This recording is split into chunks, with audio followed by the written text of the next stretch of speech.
Hi Aries, welcome and this is your reading. Be open-minded po, hindi po halos lahat nakaka-resonate, kaya piliin mo na lamang. And thank you nga po pala sa mga nag-subscribe, lalo na sa mga bumabalik. Marami pong salamat. Give me the message for Aries. Give me the message for Aries. So, meron dito renewal, discovery, and expansion. So, nakikita ko rin dito, no? Yung iba sa inyo, meron ditong pagbabago na magaganap sa'yo, okay? So, meron dito naghihintay sa'yo na masaya. Ayan. Maybe yung iba sa inyo nakikita ko dito na andito ka sa pagiging positibo, ano? Kumbaga, tinatanggalan mo na yung mga masalimuot mong nakaraan, yung mga problema ng nakaraan. Okay, kumbaga nakikita ko dito yung pagbabago na magaganap sa'yo. So, nakikita ko rin dito na kung ano man yung mga kahilingan mo, ano, yung ninanais ng puso mo, ay matutupad. So, nakikita ko din dito yung abundance, ano. Meron dito na pagpapala na ipagkakalob sa'yo. Okay? So, nakikita ko rin dito, yung iba sa inyo, may paglago na mangyayari. Meron akong nakikitang travel, okay? Ayan, meron ditong patient. Kumbaga, no, kung ikaw man ay may mga hinihintay dito, meron ditong makakalis mga ilang buwan, okay? At kung ikaw naman ay may iniintay na balita, meron ditong parating na good news, okay? So, nakikita ko dito na parating to sa'yo, okay? Pero ganun pa man, yung iba sa inyo, nakikita ko dito, may separation na nangyari. Pwede rin sabihin, good news tong separation sa inyo, no? Kumbaga, meron ditong annulment, or pwede rin divorce, or pwede rin meron kayong mga break-up na nangyari, na kung saan, ano, pwedeng meron kang iniintay dito na papeles, okay, dokumento, dun sa iba, no? So, nakikita ko dito, meron ditong kang aalisan, okay? Or pwedeng tinanggalan mo to, okay? So, kung ano man itong nangyari sa inyo, separation, no? Naging balita to para sa'yo, okay? Dun sa iba, pwedeng ayaw mo na talaga dito sa tao na to. Ito lang yung nakikita ko, lumabas ang distance, ano? So, kumbaga, you and your partner may be physical or emotionally distant, ano? Kumbaga, nagkakaroon na kayo ng lamig sa bawat isa, okay? So, nakikita ko dito, yung iba sa inyo, naganap to ng mga nakaraang buwan, ilang buwan na nakalipas, okay? Pero ganun pa man, nakikita ko dito yung patient, ano? Meron ditong nag-iintay, meron kang hinihintay na resulta about dito, okay? Or pwede rin sabihin na naka-moving on ka na dun sa iba, okay? So, meron ditong travel na mangyayari. Kung ano man yung hinihiling mo dito, mapagtatagumpayan mo, masasakatuparan mo to. May pag-iingat na nangyayari dito. Kung ano man yung nais ng puso mo, makakamit mo. May happiness na naghihintay sa'yo. May abundance akong nakikita. Renewal, binago kang muli. Okay?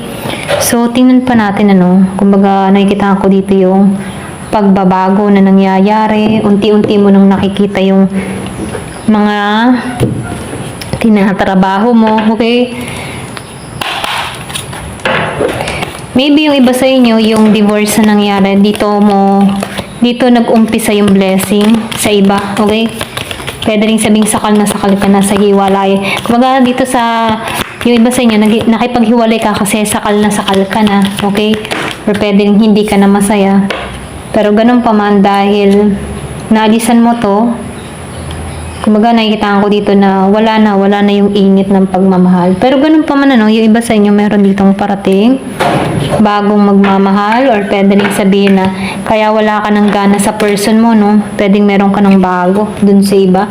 Pero ganun pa man, meron ditong anunsyo, okay? Meron kang maririnig na balita, mensahe, or pwede rin sabihin na matagal mo na itong iniintay, ano? Meron ditong announcement, So, meron ditong reconciliation. So, yung iba naman sa inyo, meron ka ditong tao na gusto kang makitang muli. So, babae to, batang babae, or pwedeng ikaw to, batang babae, or pwedeng mukha kang bata, ano.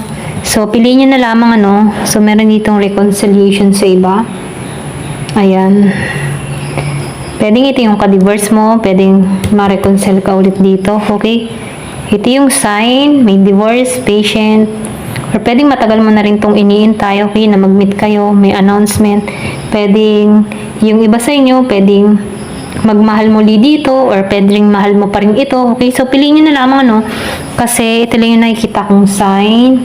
Kumbaga, kung meron ka mga iniintay na ilang buwan para rito sa tao na to, meron ditong tatagpuin ka, okay? Ayan. So, meron dito na valley. So, nakikita ko rin dito na nagkakaroon ka dito ng personal strength and peace. Kumbaga, itong katatagan mo at itong kapayapaan mo, ito yung nagdadala sa'yo sa tagumpay, ano? Kasi nakakapag-isip ka ng maayos, alam mo kung ano yung mangyayari or magaganap sa buhay mo. Kumbaga, andun yung focus, ano? So, nakikita ko dito na sigurado na magtatagumpay ka. Kung ano man yung larangan na tinatahak mo, no? Give me the message. So, sinasabihan ka din dito yung iba sa inyo, ingatan mo yung kalusugan mo. Ayan. So, meron ditong high stock. So, nafe-feel ko dito, meron din dito na karma, no? So, depende naman yung karma, no?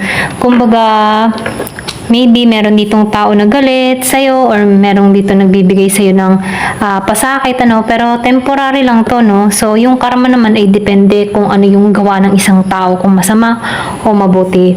So, nakikitaan ko dito, yung iba naman sa inyo may involved sa law, okay? Pwedeng merong inaasikaso for divorce dun sa iba, no? Merong legal, ayan. Usapang legal dun sa iba, no? Ayan, ito lang yung makikita ko dito. So, piliin nyo na lamang yung part nyo, no? Kung alin kayo dito. Kasi, nakikitaan ko dito na meron ditong bago na parating, merong pinag-iingat sa kalusugan, merong reconciliation, merong mensahe. So, yung iba naman sa inyo, merong marireceive na package. Okay? Pwedeng galing sa ibang bansa, sa mahal sa buhay, mahal sa buhay.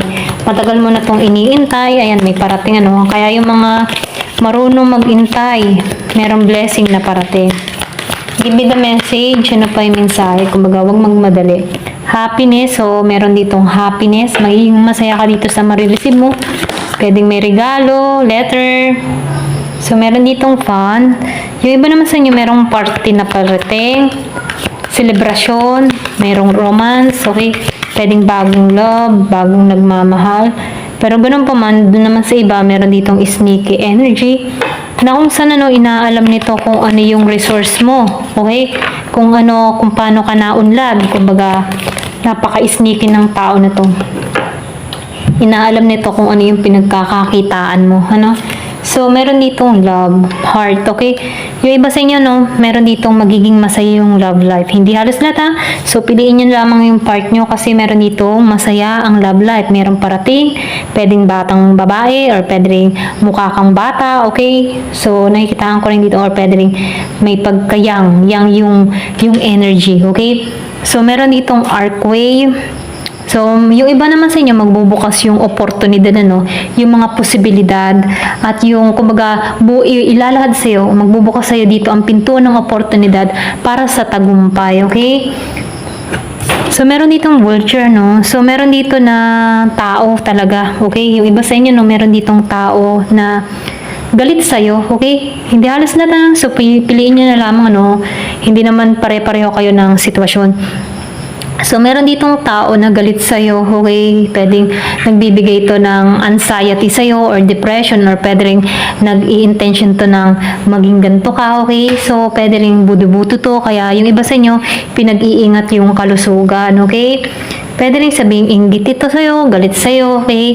Hindi to natutuwa sa pag-unlad mo, ayan. So, meron dito nag-i-intention sa'yo, against sa'yo, okay? Galit sa'yo. So, piliin nyo na lamang, ano?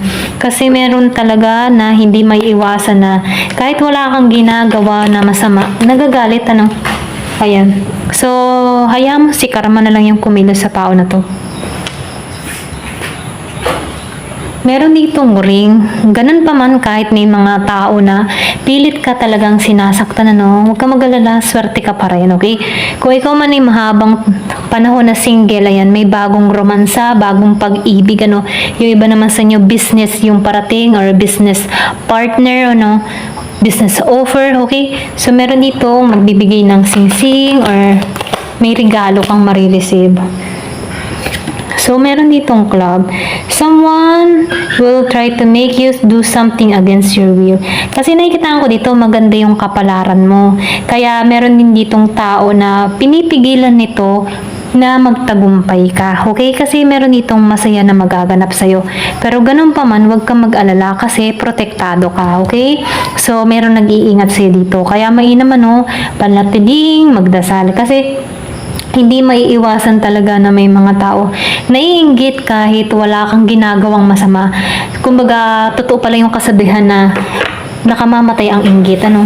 So, ganun to, okay? Itong tao nito ay matindi yung inggit, okay? Kaya itong tao nito ay gusto kang bigyan ng pasakit. Dun sa iba, no? So, piliin nyo na lamang, ano, kung meron kang kutob or meron kang nararamdaman na something na kakaiba sa'yo, na stress ka, didepress ka, or pwede rin sabihin na babagabag ka, hindi mo alam kung bakit ganito, ano. Mainam po, ano, magdasal, okay? Pray, pray, pray. Ayan, kasi once na nagdadasal tayo, ito yung sandata natin sa mga ganitong masasama na tao na pilit na hinihila tayo pababa, okay? Kaya mainam po panatilihing magdasal araw-araw, okay? Or pwede rin kahit saan ka pumunta, panatilihing laging magdasal. So, kailangan nyo po laging dasalin yung Psalm 91, okay? At syempre, tawagin si San Miguel Arcangel para sa protection natin and trust Jesus, okay? Ayan, so depende naman po kung ano yung relihiyon nyo, no? So, ito lang yung relihiyon ko, Katoliko po ako, kaya I trust Jesus, okay? Ayan, ito lang yung mensahe, no? Thank you for watching. Love and peace.